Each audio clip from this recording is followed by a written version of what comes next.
अपना ध्यान सम्मुख विराजमान श्री श्री 108 श्री परमहंस महान विभूतियों की ओर लगाते हुए और अपनी मुखरचना को पवित्र करने हेतु एक बार ऊंची और मीठे स्वर में बोलिए जयकारा बोल मेरे श्री गुरु महाराज की जय। बोलो साचे दरबार की जय। बोलो श्री सतगुरुदेव भगवान की जय। गुरुमुखों, आज हर एक मनुष्य के मन में अशांति, बेचैनी है। हर एक मनुष्य कोई ना कोई अशांति और बेचैनी को लेके बैठा हुआ है। ऐसा क्यों होता है? मनुष्य जो है इस दुनिया में आया सिर्फ और सिर्फ आनंद से जीवन व्यतीत करने के लिए है, तब भी मनुष्य जो है अशांत और परेशान रहता है। वक़्त के संत महापुरुष फरमाते हैं मनुष्य को कि तू मन में अशांति लिए क्यों बैठा है? तू क्यों लोगों की बातों का बुरा मानता है? तू क्यों लोगों के, जब लोग गुस्से में बात करते उस चीज़ को सोचता है? तू क्यों इन चीज़ों को अपने दिल पे लेता है? अगर तू पूरी दुनिया को सुधारने बैठा तो तू खुद ही परेशान हो जाएगा। जो जैसा है उसको वैसे उसके हाल पे छोड़ दे।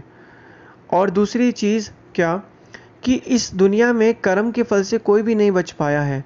जो जैसा कर्म कर रहा है उसको उसका फल वैसा मिलेगा ही मिलेगा। अब ये तुझे सोचना है कि तुझे कैसा कर्म करना है। अगर तू सही कर्म करेगा तो तुझे सही फल मिलेगा। अगर तू गलत कर्म करेगा तो तुझे गलत कर्म का जो है फल मिलेगा।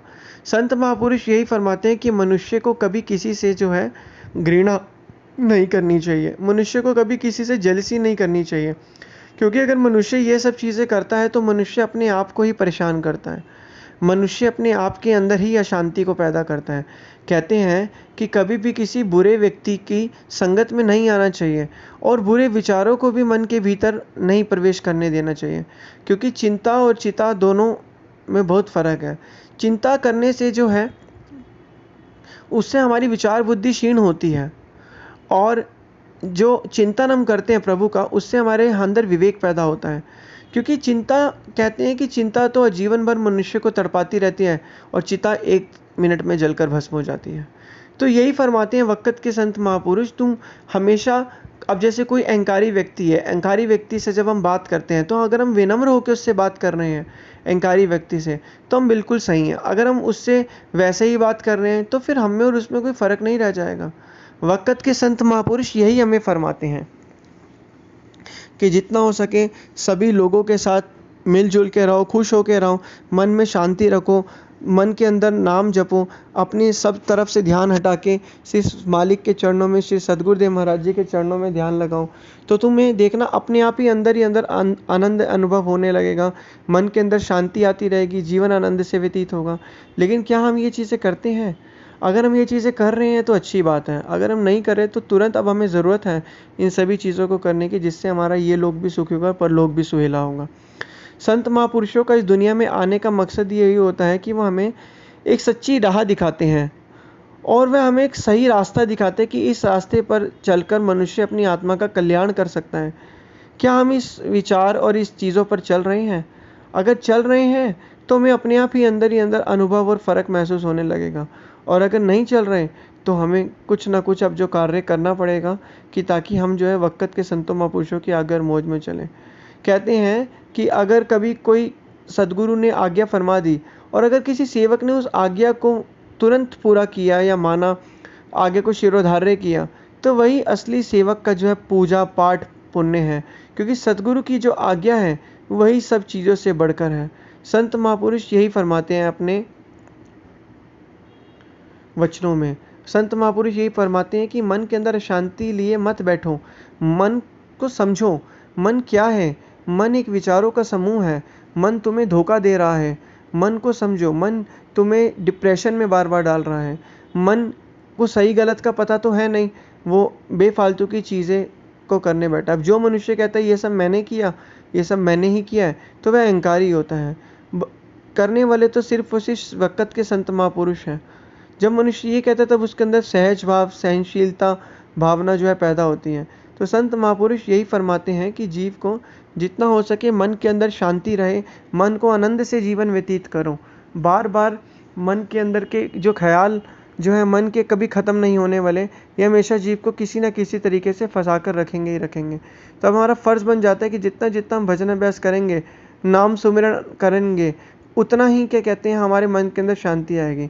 और हमें कभी भी किसी से घृणा नहीं करनी चाहिए, कभी किसी को देख के जलना नहीं चाहिए कि वो आ गया हम यहाँ पे हैं। वो मनुष्य इसलिए आ गया क्योंकि वो उस हिसाब से मेहनत कर रहा है, उसको उसके अपने कर्मों का फल मिला है। और आप जहाँ पे भी हो वो इसलिए हो क्योंकि आप जिस हिसाब से मेहनत करो और आपको अपने कर्मों का फल मिल रहा है। तो संत महापुरुष यही फ़र्क बताते हैं कि जीव को कि जिस तरीके से मनुष्य जो है संतों महापुरुषों की चरण शरण में आता है, उनकी आज्ञा और मौज में चलता है और उनके बताए गए नियमों की पालना करता है, तो उसके अंदर मन अपने आप ही शांति और जीवन आनंद से व्यतीत होने लग जाता है। ठीक इसी प्रकार मनुष्य जो है जब भक्ति मार्ग में लगता है तो उसके अंदर अपने आप ही शांति आने लगती है, जीवन आनंद से व्यतीत होने लगता है। अब ज़रूरत तो है सिर्फ और सिर्फ वक़्त के संतों महापुरुषों की चरण शरण को प्राप्त करके उनकी आज्ञा और मौज में चल के। उन्होंने हमें तो बता भी दिया कि किस तरीके से जीवन को जीना है, लेकिन हम उस पर अमल ही नहीं कर रहे हैं। जितना हम उस पर अमल करेंगे उतना हमारे मन के अंदर शांति आएगी और जीवन आनंद से व्यतीत होगा। अभी हमें देखना है कि हम उनकी किस डायरेक्शन में चलते हैं, क्या उनकी बातों को मान रहे हैं, क्या हम उनकी आज्ञा और मौज में चल रहे हैं। जब लगातार हम उनकी आज्ञा और मौज में चलेंगे, उनके बताए गए नियमों की पालना करेंगे और ये कहेंगे कि तेरा भाना मीठा लागे, जब हम क्योंकि कहते हैं कि जिस मनुष्य के ऊपर दुख आता है और मनुष्य अगर ये समझे दुख भी भगवान ने की मर्जी से ही आया है, भगवान की आज्ञा और मौत समझकर उस दुख को सहन करें, तो उसे सुख भी अपार मिलता है। क्योंकि कहते हैं ना, पहले सुख मिलता है फिर उसका दुख मिलता है, दुख के बाद तो पक्का सुख ही सुख आता है। तो इसलिए संत महापुरुष यही फरमाते हैं कि जितना हो सके नाम सुमिरन आराधन करें, वक़्त के संतों महापुरुषों की आज्ञा और मौज में चलें। और उन्होंने जो नियम बनाए भक्ति के 5 नियम, श्री आरती, पूजा, सेवा, सत्संग, सुमिरन, दर्शन, ध्यान, श्रद्धा सहित नित्य सेवन जो करे निश्चय हो कल्याण।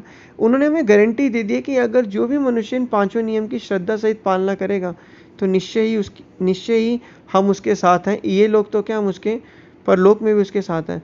लेकिन क्या हम इन नियमों की पालना कर रहे हैं? क्या हम उनकी आज्ञा और मौज में चल रहे हैं? जितना जितना हम उनकी आज्ञा और मौज में चलेंगे, इन नियमों की पालना करेंगे, उतना हमारा जीवन आनंद से व्यतीत होगा।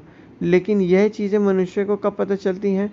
जब वह वक़्त के संतों महापुरुषों की चरण शरण में आता है, उनकी आज्ञा और मौज में चलता है और सत्संग को श्रवण करता है, तब उन्हें पता चल जाता है कि जीव की असली पूंजी और साथ जाने वाली पूंजी क्या है। तब जीव को यह पता चल जाता है। लेकिन संत महापुरुष यही फरमाते हैं कि जितना हो सके नाम सुमिरन आराधन करोगे तो मन के अंदर धीरे धीरे शांति खत्म होती जाएगी, मन के अंदर एक भक्ति भाव पैदा होगा, मन के अंदर शांति पैदा होगी, जीवन आनंद से व्यतीत होगा।